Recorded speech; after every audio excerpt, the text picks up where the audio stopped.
Hello, good morning everyone. I am Ashish and I am here to explain solution chapter from class 12th. ठीक, हमारे इस chapter के अंदर क्या क्या है हमें उसके बारे में पहले डील करना है। तो आइए देखते हैं। सबसे पहले चैप्टर का नाम ही है सॉल्यूशन। तो हम लोग पहले ये जान लेते हैं कि सॉल्यूशन होता क्या है। तो सॉल्यूशन जो होता है वो होमोजेनियस मिक्सचर होता है, दो या दो से अधिक कंपोनेंट के मिलने से बनता है। यहाँ पे मेनली दो कंपोनेंट के बारे में पढ़ते हैं, सॉल्यूट और सॉल्वेंट। जहाँ पे आपका सॉल्यूट जो होता है वो आपका मिनिमम अमाउंट में पाया जाता है, सॉल्वेंट जो होता है वो आपका मैक्सिमम अमाउंट में पाया जाता है। ठीक, सॉलिड जो होता है वो आपका मिनिमम अमाउंट में पाया जाता है, सॉल्वेंट जो आपका होता है मैक्सिमम अमाउंट में पाया जाता है। और सॉल्यूशन का जो सॉल्यूशन डिपेंड करता है सॉल्वेंट के ऊपर। सॉल्वेंट जो होता है, अगर सॉल्वेंट सॉलिड है तो सॉल्यूशन भी सॉलिड होगा, और सॉल्वेंट यदि लिक्विड है तो सॉल्यूशन भी लिक्विड होगा, और सॉल्वेंट गैस है तो सॉल्यूशन भी गैस होगा। ठीक, इसके बाद अपन को पढ़ना है कंसंट्रेशन टर्म्स। कंसंट्रेशन टर्म्स जो होता है वो आपका हमेशा डिपेंड करता है किस बात पे, सॉल्यूट के ऊपर डिपेंड करता है। ठीक, इसके बाद कंसंट्रेशन टर्म्स में सबसे पहला आता है mass by mass, percentage by mass. ठीक, तो जैसे मास यहाँ सबके सब सॉल्यूट पे डिपेंड करेंगे, कंसंट्रेशन टर्म्स सॉल्यूट पे डिपेंड करता है बस।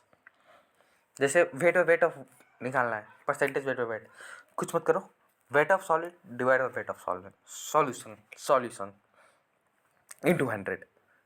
परसेंटेज वॉल्यूम है, वॉल्यूम निकालना है, volume of solid divide by total volume into 100। जैसे परसेंटेज वेट बाय वॉल्यूम निकालना है तो ऊपर क्या है, वेट है ना, तो weight upon weight of solid upon volume of solution into 100। ठीक, अब मान लो अपन को वॉल्यूम में वेट निकालना है तो वॉल्यूम ऑफ किसका, सॉलिड का, अपॉन टोटल वेट इंटू 100। अब आता है मोस्ट इंपॉर्टेंट जो कि मोल फ्रैक्शन। अभी भी क्लास 12th में इसका जिक्र है। मोल फ्रैक्शन जो होगा वो mole of solid upon total मोल होगा। सेम वॉल्यूम फ्रैक्शन जो होगा volume of solid upon total volume होगा। ठीक, पीवीपी जो होता है आपका फ्रैक्शनल टर्म्स इंटू 10⁹ होता है। पीपीएम जो होता है वो फ्रैक्शनल टर्म्स इंटू 10⁶ होता है। मास फ्रैक्शन जो होता है वो आपका weight of solid upon total weight होता है। यहाँ पे मास फ्रैक्शन जैसे मोल फ्रैक्शन क्या होता है, mole fraction of A plus mole fraction of B होता है ना, इक्वल टू 1 होता है। ठीक वैसे यहाँ पे मास फ्रैक्शन भी mass fraction of A plus mass fraction of B भी 1 होता है। ठीक, ठीक, अब आते हैं मोलैलिटी। मोलैलिटी जो होता है आपका मोल अपॉन वॉल्यूम होता है। ठीक, इसमें भी डाइल्यूशन आता है। डाइल्यूशन का मतलब होता है M1V1 इक्वल टू M2V2 होता है। मिक्सिंग होता है, mixing M1V1 plus M2V2 equal to M mix V mix हो जाता है। यहाँ पे मोस्ट इंपॉर्टेंट जो हर एक पेपर में पूछा जाता है, इवन नीट इवन बोर्ड का सबसे इम्पोर्टेंट टॉपिक है मोलैलिटी में 10 Hg/mm मोलर मास, मतलब 10 x जो होता है वेट बाय वेट परसेंटेज होता है, और ये d डेंसिटी होता है अपॉन मोलर मास। यहाँ से क्वेश्चंस ले अच्छे खासे आते हैं, दिमाग बड़े बड़ों का ख़राब कर देता है। तो ये दो फॉर्मूला याद रखिएगा मेन एम। और दूसरा होता है molarity is equal to 10 into weight by volume percentage upon molar mass of solute. ऊपर भी यहाँ पे भी मोलर मास ऑफ सॉल्यूट होगा। ठीक, अब आते हैं मोलरिटी। मोलरिटी जो होता है वो तुम्हारा मोल अपॉन मास होता है। मास जो होता है वो केजी में होना चाहिए। ठीक, और क्या होता है तुम्हारा, साथ ही साथ मोलैलिटी जो होता है मोस्ट यहाँ पे इम्पोर्टेंट, ये फॉर्मूला याद रख लीजिएगा कि 1000 m मतलब 1000 molar mass of solute upon में 1000 density minus molality into molar mass of solvent. ये आपका फॉर्मूला हो गया मोलैलिटी का। अब आता है नॉर्मलिटी निकालने का। नॉर्मलिटी निकालने का सबसे important formula N equivalent upon volume in solution. N equivalent निकालने का फॉर्मूला जो होता है वो तुम्हारा होता है given mass of x divided by equivalent mass of x। ठीक, अब होता है इक्विवेलेंट मास क्या कैसे निकलेगा, जैसे मोलर मास जो होगा वो divide by N factor. N factor क्या होता है, एन फैक्टर जो होता है जैसे कि मान लेता हूँ मैं किसका, NaCl का ही ले लेता हूँ, तो इसका एन फैक्टर क्या आएगा, NaCl का एन फैक्टर होता क्या है,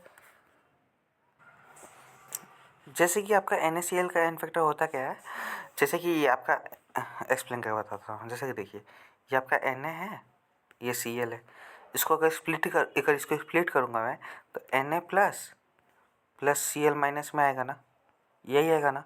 तो देखो यहाँ कितना इलेक्ट्रॉन लॉस या गेन हो रहा है, एक एक ना। तो यहाँ पे एन फैक्टर क्या आएगा, एन फैक्टर इसका 1 आएगा। ठीक, ऐसे ही अपन एन फैक्टर निकालते हैं। मतलब कोई बोले अगर इक्विवेलेंट वेट निकालने को तो नॉर्मली करेंगे क्या, अगर कोई इक्विवेलेंट वेट बोला तो molar weight upon N factor कर देंगे। ठीक, और एन इक्विवेलेंट कैसे निकालते हैं, given mass upon equivalent mass. ठीक, यहाँ से नॉर्मलिटी का मेन फॉर्मूला क्या आएगा, नॉर्मलिटी का जो मेन फॉर्मूला आएगा और जो इम्पोर्टेंट है वो है अपना ये कि normality is equal to molarity into N factor. और यहाँ पे दो मोस्ट इम्पोर्टेंट ये है इसके टर्म्स में। ठीक, और एक मोस्ट इम्पोर्टेंट फॉर्मूला यहाँ पे ये, बस ये आपका तीन इस ऑल ओवर यहाँ सबसे ज़्यादा इम्पोर्टेंट है। ठीक, डाइल्यूशन जो होता है वो N1V1 is equal to N2V2 is equal to constant होता है। मिक्सिंग वाला case N mix V mix is equal to N1V1 plus N2V2। अब अपन बढ़ते हैं नेक्स्ट सॉल्युबिलिटी वाले टर्म्स पे। सॉल्युबिलिटी क्या होता है आइए देखते हैं। सॉल्युबिलिटी जो होता है वो आपका, जैसे सॉल्यूशन में क्या होता था, सॉल्यूशन में आपका सॉल्यूट और सॉल्वेंट दोनों का मिक्सचर होता था, तो वहाँ पे सॉल्वेंट ज़्यादा होता था। अब यहाँ पे उल्टा हो जाएगा। उल्टा मतलब यहाँ पे जो आपका मैक्सिमम अमाउंट में पाया जाएगा वो पाया जाएगा आपका सॉल्यूट। ठीक है, और ये मोस्टली टीचर पढ़ाते नहीं है तो इसलिए बता दे रहा हूँ। यहाँ पे जो मैक्सिमम पाया जाएगा वो होगा सॉल्यूट और मिनिमम जो पाया जाएगा वो सॉल्वेंट। ठीक, यहाँ पे किसी भी मतलब यहाँ कुछ पार्टिकुलर थिंग्स डिपेंड करते हैं। सॉल्युबिलिटी के कुछ फैक्टर्स होते हैं उसके बारे में पढ़ेंगे। ठीक है, सॉल्युबिलिटी को ना अगर मोल पर लीटर के टर्म्स में सॉल्युबिलिटी दिया है तो आपका लिक्विड के लिए होता है, अगर मोल फ्रैक्शन के टर्म्स में है तो गैस के लिए होता है। ठीक, इतने टर्म्स तो अपन को मालूम ही है, चूँकि 1 शॉट रिप्रेजेंट कर रहे हैं तो 1 शॉट में इतना तो रिप्ले जाऊँगा नहीं मैं। नेक्स्ट, सॉल्युबिलिटी जो होते हैं वो आपके 3 तरह के होते हैं। अब वो 3 तरह के कौन कौन से होते हैं, सबसे पहला अनसैचुरेटेड, फिर सैचुरेटेड, फिर सुपर सैचुरेटेड। अनसैचुरेटेड के अंदर जो सॉल्युबिलिटी पाया जाएगा वो किसी भी टेम्परेचर पे आपका सॉल्यूट उसमें ऐड कर सकती हैं, किसी भी टेम्परेचर पे आप उस पर सॉल्यूट ऐड कर सकती हैं। ठीक है, और सैचुरेटेड में आप किसी भी टेम्परेचर पे सॉल्यूट ऐड नहीं कर सकती हैं। सुपर सैचुरेटेड हाई टेम्परेचर पे बस आप क्या सॉल्यूट ऐड कर सकती हैं। ये हो गया आपका क्या चीज़, क्या हो गया, ये आपका हो गया सॉल्युबिलिटी के 3 टाइप्स। अब आते हैं सॉल्युबिलिटी मतलब तीन तरीके से पढ़ेंगे। सॉल्युबिलिटी सॉलिड इन लिक्विड पढ़ेंगे, गैस इन लिक्विड पढ़ेंगे और लिक्विड इन लिक्विड पढ़ेंगे।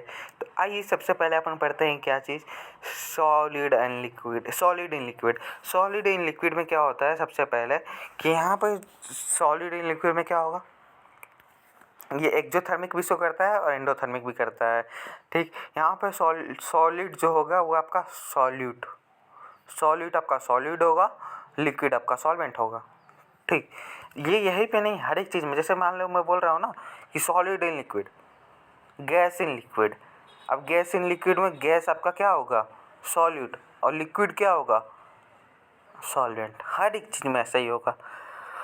ठीक, अब आइए आपका सॉलिड इन लिक्विड को डीपली पढ़ा जाए। सॉलिड इन लिक्विड में सबसे पहले हम लोग ये जाने कि हाँ एक्सोथर्मिक एंडोथर्मिक दोनों होता है, और दूसरा कि अब मैं बोला ना कि इसके कुछ फैक्टर्स होते हैं जिस पे डिपेंड करते हैं। तो आइए सॉलिड इन लिक्विड जो आपका डिपेंड किस पे करता है, वो करता है डिपेंड कि सबसे पहला नेचर ऑफ सॉल्वेंट पे डिपेंड करता है। मतलब वो पोलर नेचर में है कि नॉन पोलर में है। यदि पोलर में होगा तो वो आराम से वाटर के अंदर डिजॉल्व कर जाएगा, नॉन पोलर है तो वाटर के अंदर वो डिजॉल्व ही नहीं करेगा सॉलिड, बस सॉल्यूट, समझे। फिर आता है नेचर ऑफ सॉल्वेंट।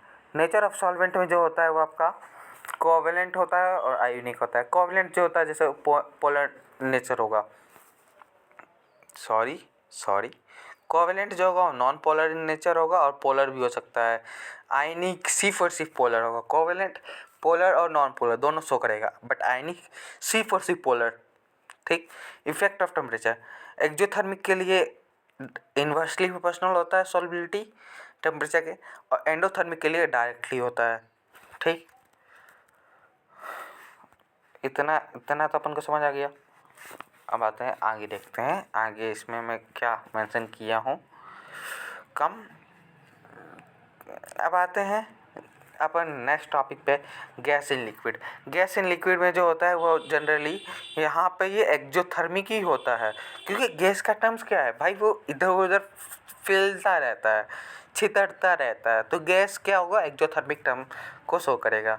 ठीक, इतना समझ में आ गया। यहाँ पे डेल्टा एच आपका लेस देन 0 होगा। खैर ये पेपर में पूछता नहीं है, बट फिर भी याद रखिएगा, ये आपके कॉम्पिटिटिव एग्जाम में पूछा जाएगा, ना कि किसी बोर्ड में पूछा जाएगा। अब इसमें भी सेम फैक्टर डिपेंड करता है, नेचर ऑफ सॉलिड डिपेंड करता है, like dissolve like, nature of solid, जैसे जिसके साथ रहोगे वैसा ही आपका रहन होगा। ठीक, nature of solid, nature of solid क्या, इंटरमोलिकुलर फोर्स यदि आपका बढ़ेगा तो लिक्विडिफिकेशन ऑफ गैस बढ़ेगा। ठीक, उसके अकॉर्डिंग सॉल्युबिलिटी बढ़ेगी। बस, प्रेशर, अगर आपका प्रेशर बढ़ेगा तो आपको सॉल्युबिलिटी गैस इन लिक्विड भी बढ़ेगी। यदि आपकी टेम्परेचर बढ़ेगा तो सॉल्युबिलिटी घटेगा, क्योंकि ये एक्जोथर्मिक शो करता है। यदि आपका टेम्परेचर घटेगा तो सॉल्युबिलिटी बढ़ेगा। यहाँ पे ये दे रखा है। ठीक, अब नेक्स्ट इसके एप्लीकेशंस, ये मोस्टली पूछा जाता है इनके एप्लीकेशंस, तो आइए इनके एप्लीकेशंस को गो थ्रू कर लेते हैं। सबसे पहला एप्लीकेशन है कार्बोनेट या फिर सॉफ्ट ड्रिंक जो होता है, परफॉर्म किया जाता है एक लो टेम्परेचर पे। पहला, ऐसा क्यों, क्योंकि देखो कोल्ड ड्रिंक लेते हैं, उसको खोलते हैं तो वहाँ पे उसके अंदर से कुछ गैस निकलती हैं, वो क्यों लो टेम्परेचर पे रहता है तो वहाँ पे गैस फॉर्म हो जाता है ना, उसके वजह से, वही इसका रीज़न है। नेक्स्ट, फिशेस, एक्वेटिक स्पीसीज और मोर ये सब के सब कंफर्टेबल कहाँ पे पाए जाते हैं, कोल्ड वाटर में। ऐसा क्यों, क्योंकि उन्हें लो टेम्परेचर चाहिए, ना कि हाई टेम्परेचर। बस, अब इसके बाद आते हैं अपन नेक्स्ट टॉपिक पे। नेक्स्ट टॉपिक जो है अपना क्या है ये देखते हैं, Henry's law, most important. Henry law होता क्या है, तो आइए हेनरी लॉ को अपन समझते हैं आगे। आइए देखिए, यहाँ बताता हूँ मैं आपको, रुक जाइए, वेट वेट वेट, हाँ कम। देखिए, हेनरी लॉ, हमारा जो मोस्ट इम्पोर्टेंट टॉपिक है वो है हेनरी लॉ। देखो, हेनरी लॉ, हेनरी लॉ ये सबसे इम्पोर्टेंट टॉपिक है, जो कि अभी तक मैंने बोला कि हेनरी लॉ सबसे इम्पोर्टेंट टॉपिक है। यहाँ से मैक्सिमम 3 नंबर का या फिर 1 नंबर का एमसीक्यू टाइप क्वेश्चन पूछता ही पूछता है। तो ये हेनरी लॉ के अकॉर्डिंग होता क्या है, इसका डिफिनेशन पूछता है। हेनरी लॉ में क्या होता है कि आपका जो पार्शियल प्रेशर ऑफ गैस जो होता है, ये आपका डायरेक्टली प्रोपोर्शनल होता है सॉल्युबिलिटी ऑफ गैस के। ठीक, हेनरी लॉ के अकॉर्डिंग यही होता है। ठीक, अगर मैं इसको हटाऊं तो P is equal to S upon K H आता है। के एच जो होता है वो हेनरी कांस्टेंट होते हैं। ठीक, इतनी बातों को अपन को ख्याल रखना है और इतने बातों को ध्यान में रखते हुए आगे बढ़ेंगे। आइए देखते हैं आगे इस चैप्टर के अंदर क्या है। Wait wait wait, Henry law समझ में आया। हेनरी लॉ में क्या होता है, पार्शियल प्रेशर ऑफ गैस जो होता है वो डायरेक्टली प्रोपोर्शनल होता है सॉलिड के। ठीक, ये इतनी बातें हेनरी लॉ में याद रखेंगे। तो आइए देखते हैं मैं हेनरी लॉ में क्या लिखवाया हूँ। कम, देखिए हेनरी लॉ में कहाँ लिखवाया हूँ, ये रहा ना। हाँ, तो देखिए यहाँ पे मैं क्या लिखवाया हूँ, लिखवाया वही हूँ कि पार्शियल प्रेशर ऑफ गैस जो होता है डायरेक्टली प्रोपोर्शनल होता है सॉल्युबिलिटी के। ये यहाँ पे के एच जो होता है वो आपका हेनरी कांस्टेंट होते हैं। अगर मैं इसको देखिए, वहाँ पे जो मैं एक्सप्लेन किया था ना कि P इज इक्वल टू जो आता है S अपन के एच आ नहीं किया, वही चीज़ वहाँ पे मैं एक्सप्लेन किया था। आइए आगे की ओर बढ़ते हैं इसी के साथ छोटे से। हाँ, आइए कम। दूसरा केस आता है क्या आपका कि मोल फ्रैक्शन जो है ना वो आपका डायरेक्टली प्रोपोर्शनल होता है गैस के। हाँ, ऐसा तो होता है। ठीक, ये भी हेनरी लॉ के ही थ्रू दिया गया था कि मोल फ्रैक्शन आपका डायरेक्टली प्रोपोर्शनल होता है गैस का। इसे अपन ये भी बोलते हैं कंट्रेपोरी ऑफ हेनरी। ठीक है, तो ये चीज़ ध्यान रख लीजिएगा, एक बार मेरे नोट्स को पढ़ लीजिएगा डीपली। जैसे कि मैं आपको यहाँ फ्लो में बता रहा हूँ, तो मेरे नोट्स को जब पढ़ेंगे तो आप उसको डीपली समझेंगे। इन गो थ्रू बहुत अच्छे से कर लेंगे। जैसे कि मैंने यहाँ पे बोला कि जैसे कि मैंने आपको बोला कि ये इम्पोर्टेंट है पढ़ लीजिएगा, ये इम्पोर्टेंट है पढ़ लीजिएगा, ये भी इम्पोर्टेंट है पढ़ लीजिएगा। ठीक वैसे ही यहाँ पे आपके कुछ इम्पोर्टेंट पॉइंट्स है जो कि मैं यहाँ पे डिस्कस करते हुए चल रहा हूँ। जैसे कि सॉल्युबिलिटी एक्सप्लेन कर दिया, सॉल्युबिलिटी में हेनरी लॉ एक्सप्लेन कर दिया। यहाँ तक ओवरऑल पूरा कंप्लीट है। ये आपका हेनरी लॉ का पूरा वन शॉट दे रखा हूँ कि हेनरी लॉ में होता क्या है। तो आइए देखते हैं हेनरी लॉ में क्या होता है कि partial pressure of gas is direct proportional होता है सॉल्युबिलिटी का। हाँ, और ये भी डायरेक्ट प्रोपोर्शनल होता है किसका, मोल फ्रैक्शन का। हाँ ठीक, अगर मैं बोलूँ कि P is directly proportional to S, आप लोग तो बोलेंगे हाँ सही है। अगर मैं ये बोलूँ कि P K H is equal to S, तब भी आप लोग बोलेंगे कि हाँ सही बोल रहे हैं। अगर मैं बोलूँ कि यदि आपका यहाँ पे P ज़्यादा रहेगा तो आपका S बढ़ रहा है, तो आपका KH क्या होगा, कम होगा ना।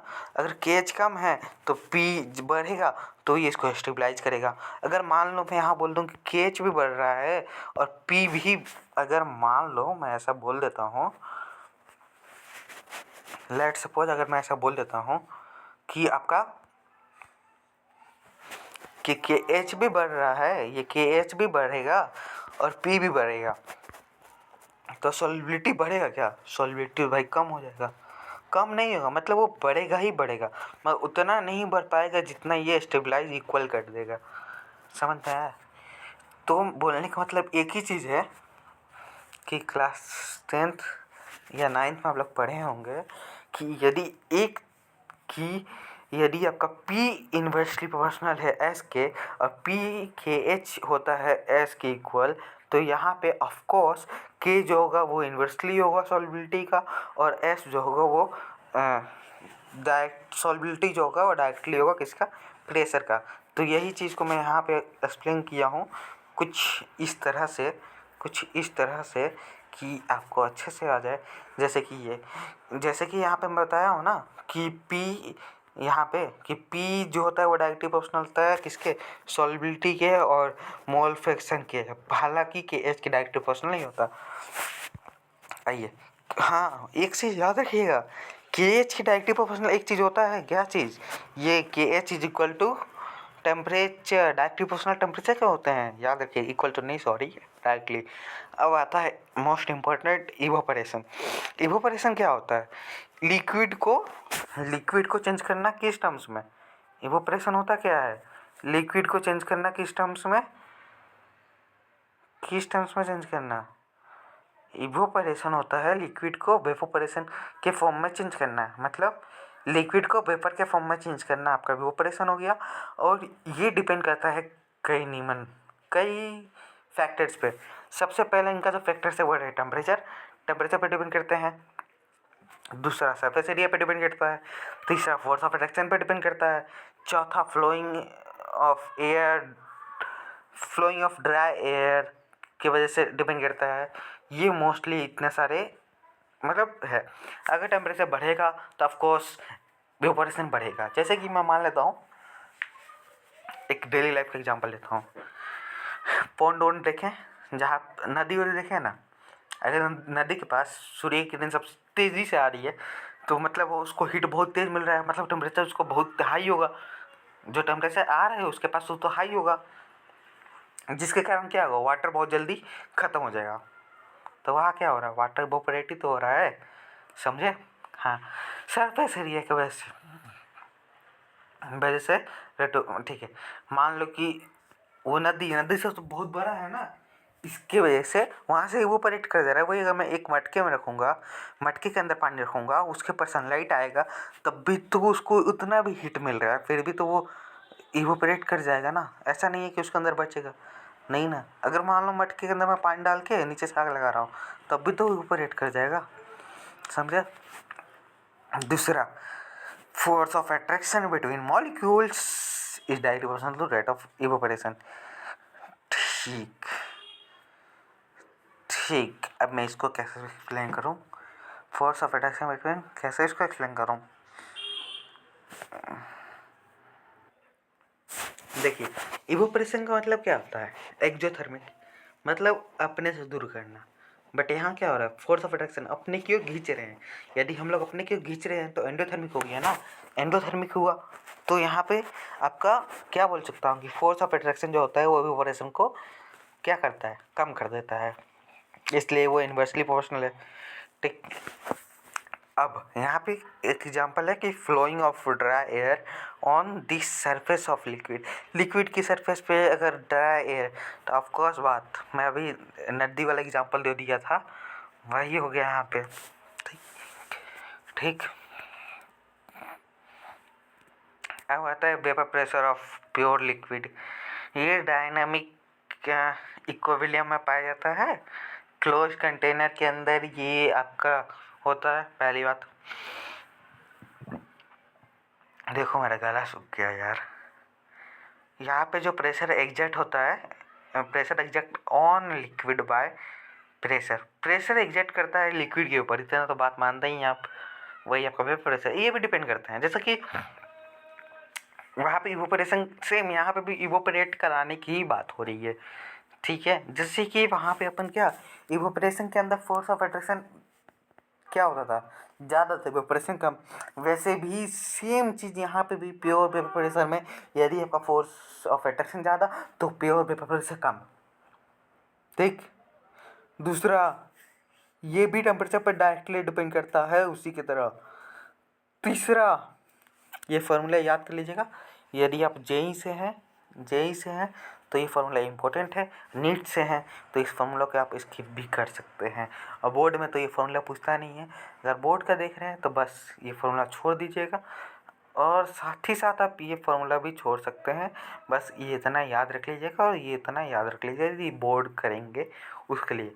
यदि बोर्ड नहीं करना है, यदि बोर्ड नहीं आपको कम्पिटिटिव एग्ज़ाम करना है, तो आपको ये भी याद रखना है, ये भी याद रखना है, और जेई करना है तो ये याद रखना ही रखना कंपलसरी है। खैर, ऐसे तो मैं बोलूँ कि आप पूरा याद रख सकते तो पूरा याद कर लीजिए, इसमें कोई गुंजाइश नहीं है। ठीक, अब आता है solution. Solution on the basis of vapour pressure, evaporation को ही वेपर प्रेशर बोलते हैं। प्योर वेपर प्रेशर के बारे में भी पढ़िए। तो एक होता है वोलेटाइल, एक होता है नॉन वोलेटाइल। वोलेटाइल जो होता है वो इवोपरेट कर देता है, नॉन वोलेटाइल इवोपरेट नहीं कर पाता है। ये चीज़ आप लोग को याद रखना ही पड़ेगा। तो आइए देखते हैं आगे।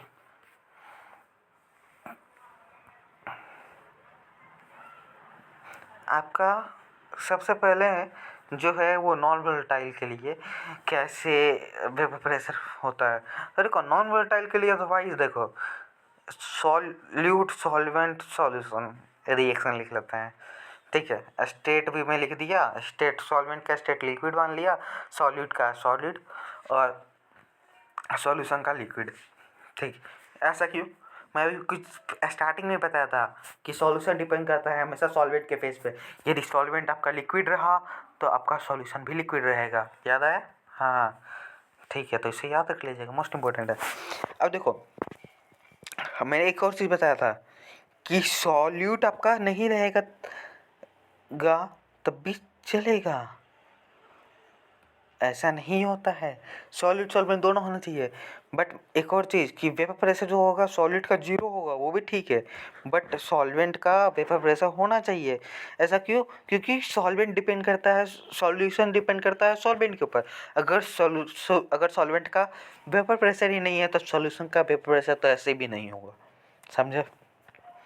तो ये पॉइंट ऐसे याद, ऐसे ट्रिक से याद हो गया। अब आता है मोल। मोल ऑफ भाई सॉल्वेंट और सॉल्यूशन दोनों का मोल होगा, सॉल्यूट का भी होगा, सेम मोल फ्रैक्शन तो तीनों का होगा। इसमें क्या मैं एक्सप्लेन करूँ? ठीक ठीक, यहाँ पे अब देखो, पी नॉट ए जो होगा वो ग्रेटर होगा पी सॉल्यूशन से। हाँ, ये तो होगा ही होगा, क्योंकि पी नॉट ए जो है ना वो अच्छा है, पी सॉल्यूशन से बहुत ज़्यादा होगा, इसे याद कर लीजिएगा। ठीक है, इवोपोरेट जो होगा वो पॉसिबल नहीं होता है नॉन वोलेटाइल सॉलिड के अंदर, और पी नॉट ए जो है वहाँ पे वोलेटाइल सॉल्यूट है। ठीक है, अब वेपर प्रेशर ऑफ सॉल्यूशन जो होता है वो डायरेक्टिव होता है। इवोपोरेशन के राउल्ट्स लॉ डिपेंड करता है लिक्विड फेज पे। ये पॉइंट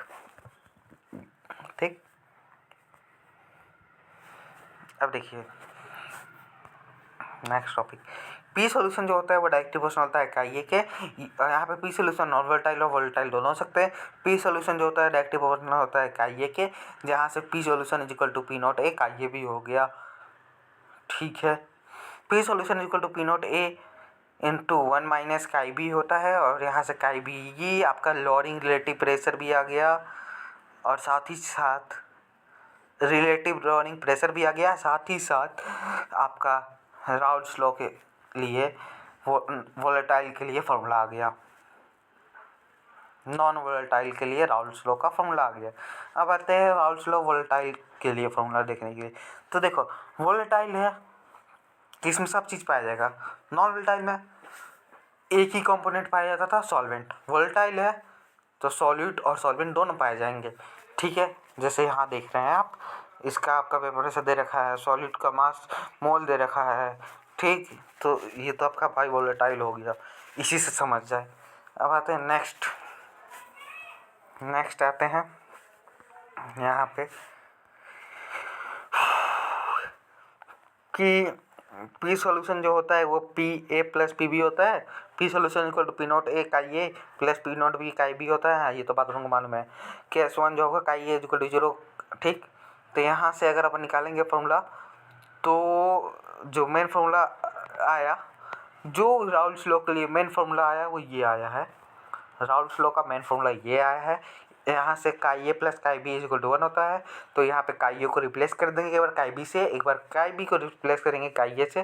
तो ये करके आपका 2 केस बनेगा, दोनों केस को आप देख लीजिएगा, एक्सप्लेन नहीं कर रहा हूँ मैं वन शॉट करने के चक्कर में। ठीक, और अच्छा लगे तो प्लीज़ सब्सक्राइब करके अपने भाई को सहारा दीजिएगा।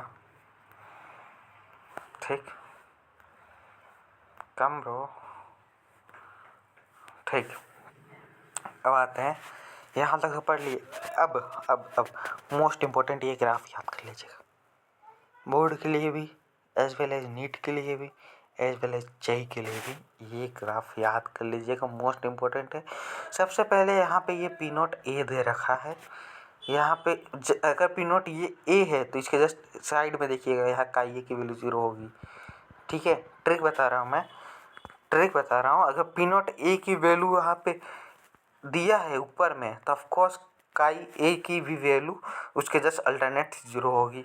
अगर यहाँ पी नॉट बी है तो यहाँ पे काई बी की वैल्यू 0 होगी, ये ट्रिक बता रहा हूँ। और ये चीज़ याद रखना कि ये पी सॉल्यूशन जो होगा वो P not A plus P nought B के इक्वल होगा। पी सोल्यूशन जो होगा P A plus P B के इक्वल होगा, जहाँ पी ए जो होता है पी नॉट ए काई ए होगा, पी नॉट बी जो होगा वो पी बी जो होगा पी नॉट बी और काई बी होगा। और सबसे इम्पोर्टेंट ये चीज़ आप लोग को रट ही लेना है, ये चीज़ आप लोग को रट लेना है, ये ग्राफ याद कर लीजिएगा। ठीक, अब आता है डाल्टन्स लॉ। डाल्टन्स लॉ के अकॉर्डिंग क्या था, डाल्टन्स लॉ के लिए वाई यूज कर दिया गया था मोल फ्रैक्शन की जगह पे। तो partial pressure is equal to mole fraction of क्या, एक मिनट,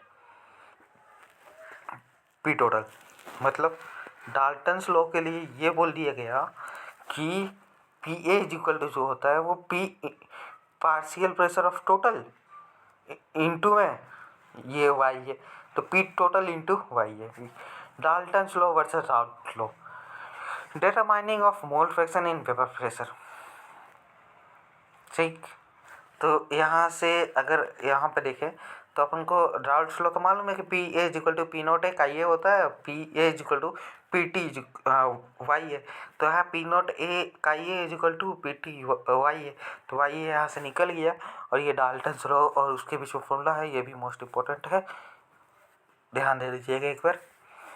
ठीक, अब आइए आप आगे चलते हैं। टाइप्स ऑफ सॉल्यूशन जो होते हैं 2 तरह के होते हैं, वो भी किस चीज़ के ऊपर, इंटरेक्शन मिक्सिंग के ऊपर डिपेंड करते हैं। 2 तरह के, एक होता है आइडियल सॉल्यूशन, एक होता है non ideal solution. Ideal Raoult's law को एप्लीकेबल है, नॉन आइडियल राउल्स लॉ के ऊपर एप्लीकेबल नहीं है। ठीक, आइडियल में वी मिक्स 0 आ गया, डेल्टा एच मिक्स भी 0 आ गया, डेल्टा, और यहाँ पे पी ऑब्जर्व की वैल्यू इक्वल आएगी, यहाँ पे डेल्टा एस की वैल्यू ग्रेटर देन 0 होती है, ये लेस देन 0 होती है। एक चीज़ ये याद रखिएगा कि ये हर एक केस में या तो ये आइडियल हो या फिर या नॉन आइडियल हो, दोनों केस में ये इक्वल होता है, देख ही रहे हैं आप। ठीक,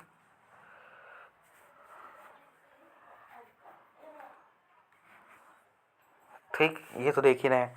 अब आते हैं नेक्स्ट, जैसे कि ये एग्जांपल याद रख लीजिएगा कि आइडियल का जो एग्जांपल होगा वो होगा C6H6 plus C7H8 CH3OH plus C2H5OH C2H5Cl plus C2H5Br। ठीक, अब नॉन आइडियल जो होते हैं वो दो तरह के होते हैं, ये भी याद रख लीजिएगा। नॉन आइडियल जो होते हैं वो दो तरह के होते हैं, सबसे पहला नेगेटिव डिविजन के लिए होता है और दूसरा पॉजिटिव डिविजन के लिए। नेगेटिव डिविजन के लिए कुछ नहीं, बस इतना याद रखिएगा, यहाँ पे ये पी सोल्यूशन कम हो जाएगा, बी मिक्स कम हो जाएगा, एच मिक्स कम हो जाएगा। यहाँ पे पी ऑब्जर्व बढ़ जाएगा, पी मिक्स भी बढ़ेगा, एच मिक्स भी बढ़ेगा, बस इतना याद कर लीजिएगा। और एज वेल एज ये भी याद कर लीजिएगा, नेगेटिव डिविएशन है ना, हाँ, तो यहाँ पे ये बढ़ जाएगा। मतलब ये नेगेटिव डिविएशन है ना, तो दो अलग अलग, मतलब दो लोग नेगेटिव सोच के वो ज़्यादा होंगे, उनके अंदर ज़्यादा नेगेटिव सोचा होगा एज कम्पेयर टू दो ऐसे लोग जो कि अलग अलग, उनके पास अलग अलग नेगेटिव थिंकिंग है। एक के पास नेगेटिव थिंकिंग है, एक के पास पॉजिटिव थिंकिंग है।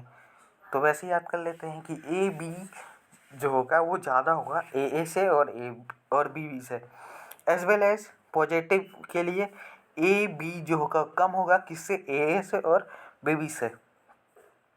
ठीक है, देखो अकेले है ना तो पॉजिटिव रहेंगे, जहाँ कोई साथ आया नेगेटिव, तो नेगेटिव के लिए कौन सा ज़्यादा, ए भी ज़्यादा, पॉजिटिव के लिए अकेले रहना तो ए और बी। ठीक, ये ट्रिक हो गया याद करने का, याद कर लीजिएगा। खैर अब इसमें और कुछ नहीं है, अब आइए अब आगे चलते हैं। अब ये एग्जांपल याद कर लीजिएगा non ideal solution, sorry negative deviation का कि CHCl3 और एसीटोन CH3, ये सारा ये एग्जांपल याद कर लीजिएगा नेगेटिव डिविएशन का कि CHCl3 plus acetone CXX3 plus N या O, और साथ में ये जितने भी एसिड है प्लस में H2O। और नेगेटिव डिविएशन ग्राफ भी याद कर लीजिएगा कि नेगेटिव डिविएशन में अंदर की तरफ कर्व बनता है, पॉजिटिव डिविएशन में बाहर की तरफ बनता है। और सेम यहाँ पे अगर पी वी है तो ये का ए 1 हो जाएगा, अगर इधर पी ए है तो इधर काई बी 1 हो जाएगा। ठीक, जो कि वहाँ मैं बताया हूँ वही चीज़। ठीक, अब आते हैं एक और एग्जांपल नेगेटिव डिविएशन का, फिनॉल प्लस एनालिन। और बाकी ये तो 4 एग्जांपल अपन को रटना ही पड़ेगा पॉजिटिव डिविएशन का। 100% ही एग्जांपल बोर्ड में पूछता है, PYQ उठा के देख लीजिएगा। अब आता है एजियोट्रॉपिक। एजियोट्रॉपिक जो होता है वो क्या होता है आपका, एजियोट्रॉपिक होता क्या है, देखिए बॉयल्स एट कांस्टेंट टेम्परेचर, किसी कांस्टेंट टेम्परेचर पे अपन यदि किसी भी ऑब्जेक्ट को बॉयल कर रहे हैं तो उस टाइम उसका एजियोट्रॉपिक मिक्सचर अपन मतलब वो फाइंड करते हैं। तो एजियोट्रॉपिक मिक्सचर जो होता है वो सेम कंपोजिशन होता है, मतलब सेम तरह का कंपोजिशन होना चाहिए, लिक्विड और वेपर होना चाहिए, और impossible separate in pure form, pure form में सेपरेट करना इम्पॉसिबल है कि हम लोग प्योर फॉर्म में उसको दोबारा सेपरेट कर सके। ठीक है, तो ये चीज़ याद रख लीजिएगा। अब एजियोट्रॉपिक जो होते हैं दो तरह के होते हैं, एक होता है मिनिमम, एक होता है मैक्सिमम। देखो अगर मिनिमम है तो ऑफकोर्स पॉजिटिव डिविएशन, और मैक्सिमम है तो ऑफकोर्स नेगेटिव डिविएशन। देख लो, मिनिमम पॉजिटिव नेगेटिव डिविएशन नहीं, मिनिमम है ना पॉजिटिव डिविएशन, मैक्सिमम है ना नेगेटिव डिविएशन। यही पे कई लोग क्या करते हैं, कई लोग ये करते हैं मिनिमम देखे नेगेटिव मार्क आ गया, जो कि गलत है। मिनिमम एजियोट्रॉपिक मतलब पॉजिटिव डिविएशन, मतलब ये समझो नेगेटिव सोच वाले, एजियोट्रॉपिक क्या है, नेगेटिव सोच वाले, जो कि दोबारा रिवर्सिबल नहीं है, हमारे लिए तो नेगेटिव हो गया ना, वैसे याद कर ले। ठीक। अब आता है वांट ऑफ फैक्टर, जो कि मोस्ट इंपॉर्टेंट है इस चैप्टर में। वांट ऑफ फैक्टर देखो, यहाँ पे number of particles after association और dissociation divided by before association और dissociation. Van't Hoff factor dissociation के केस में जो होगा वो होगा 1 plus n, 1 plus into n minus 1, जो कि फॉर्मूला दिख ही रहा है, जहाँ पे n नंबर ऑफ आयंस होता है। ठीक, और ये अल्फा निकालने वाला फॉर्मूला देख लीजिए। और एसोसिएशन के केस में क्या होता है, I is equal to 1 minus 1 upon n minus 1 into alpha. Alpha की वैल्यू निकाल लो, I minus 1 upon 1 upon n minus 1। ये फॉर्मूला दिख ही रहा है, ये सब हम लोग पढ़ लीजिएगा, मोस्ट इंपॉर्टेंट है नीट के लिए और जेई के लिए, ना कि बोर्ड के लिए। बोर्ड के लिए ये पढ़ लीजिएगा, ये पढ़ लीजिएगा, ये पढ़ लीजिएगा, ठीक है। तो I is equal to abnormal colligative property upon normal colligative property, I is equal to normal mass upon abnormal mass. ठीक, और क्या पढ़ सकते हैं, और क्या पढ़ सकते हैं, कैसे अपन निकाले विथ ट्रिक। तो आइए एक छोटा सा क्वेश्चन के साथ बताता हूँ मैं।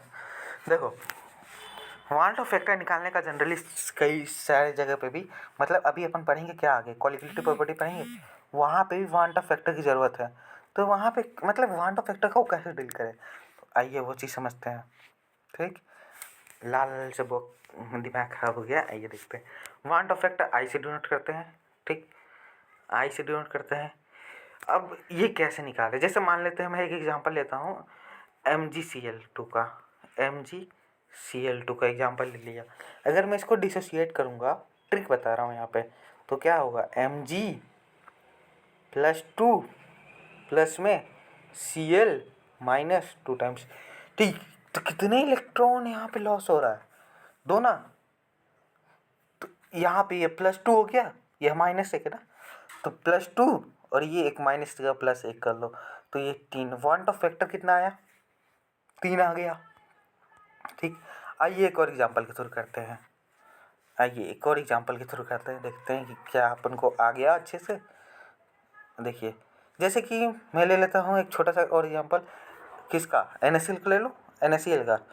हाँ देखिए, NaCl का ले लिया, डिसोसिएट करूँगा, Na प्लस Cl माइनस बनेगा।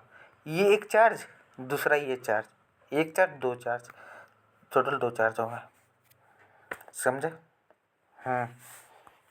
अब यहाँ आप लोग ये भी पूछ सकते हैं कि क्या, ये बताइए अपन स्टोइकियोमेट्रिक कोएफिशिएंट नहीं लेंगे, जैसे सपोज यहाँ दो स्टोइकियोमेट्रिक कोएफिशिएंट आ गया, तो नहीं लेंगे अपन, बस ये ऊपर के चार्ज को देखेंगे, समझे।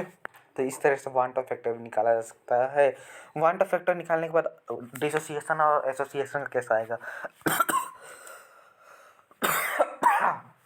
देखो, एसोसिएशन के लिए आपका लेस देन 1 आएगा।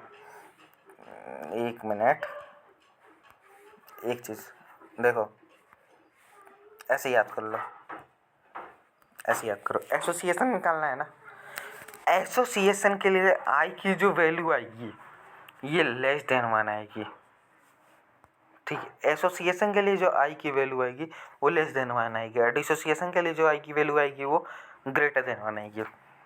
ये चीज़ आगे लिखा भी हुआ है, आइए दिखा दे रहा हूँ। आइए देखिए इधर क्या गया, एसोसिएशन डिसोसिएशन वाला केस।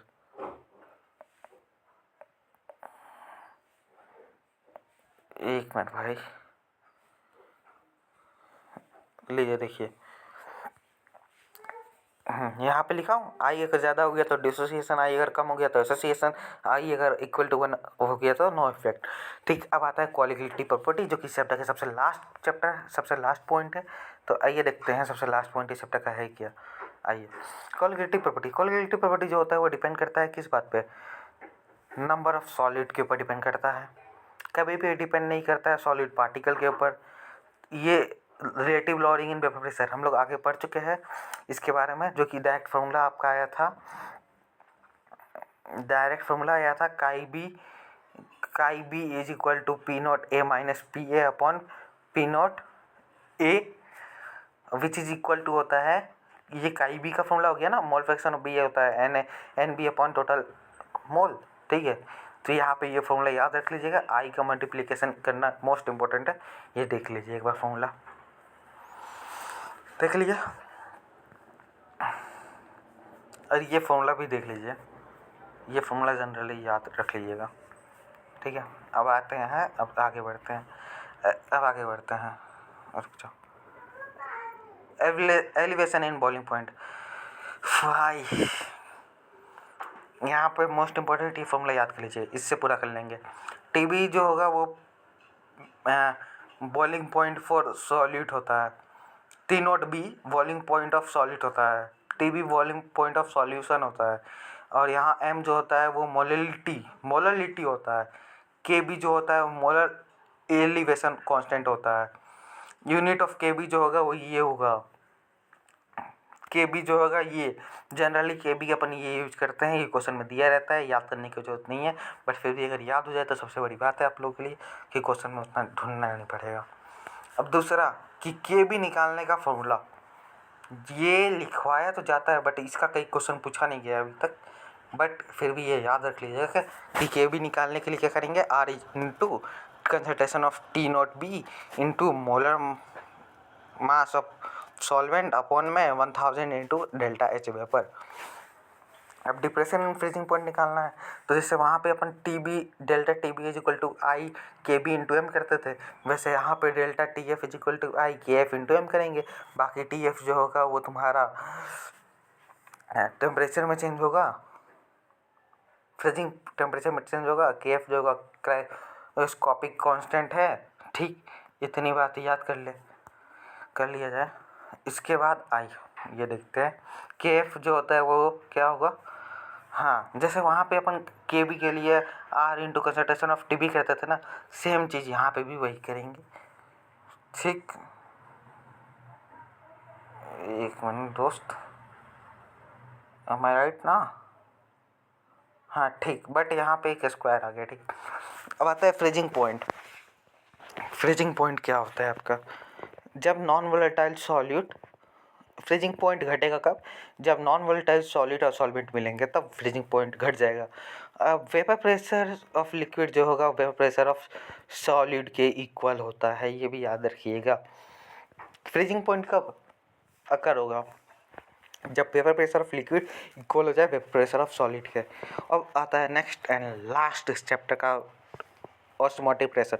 ऑस्मोटिक प्रेशर जो होता है वो ओनली सॉल्वेंट पे डिपेंड करता है, मतलब ऑस्मोटिक प्रेशर जो होता है ओनली जब सॉल्वेंट मूव करता है from lower concentration to higher concentration in semipermeable membrane, तो उसे ऑस्मोटिक प्रेशर बोलते हैं, ठीक है। ये प्योर सॉल्वेंट से सॉल्यूशन बनता है। अप्लाइड प्रेशर जो होता है अगेंस्ट ऑस्मोसिस के होते हैं। ऑस्मोसिस क्या होता है, अप्लाइड प्रेशर अगेंस्ट होता है, तो ऑस्मोसिस हो गया। यहाँ ऑस्मोटिक प्रेशर का P V is equal to N R T के टर्म्स में अगर किया जाए तो फाइनल फॉर्मूला आता है pi is equal to I C R T, याद रख लीजिएगा। ऑस्मोटिक प्रेशर 3 तरह का होता है, आइसोटोनिक, हाइपोटोनिक और हाइपोटोनिक और हाइपरटोनिक। हाइपोटोनिक मतलब लो ऑस्मोटिक प्रेशर, हाइपरटोनिक मतलब हाई, और आइसो मतलब इक्वल हो गया, ठीक। इतनी बातें तो अपन को याद हो गई,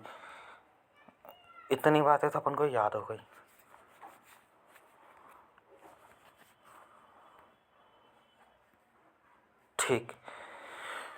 अब नेक्स्ट आता है अपना कोलिगिलिटी प्रॉपर्टी बढ़ेगी कब, जब मोलर मास घटेगी। अब नॉर्मल मास लेस और हाई, ये हाई देन नॉर्मल मास से ज़्यादा या कम उसे अब नॉर्मल मास कहते हैं। Observe only in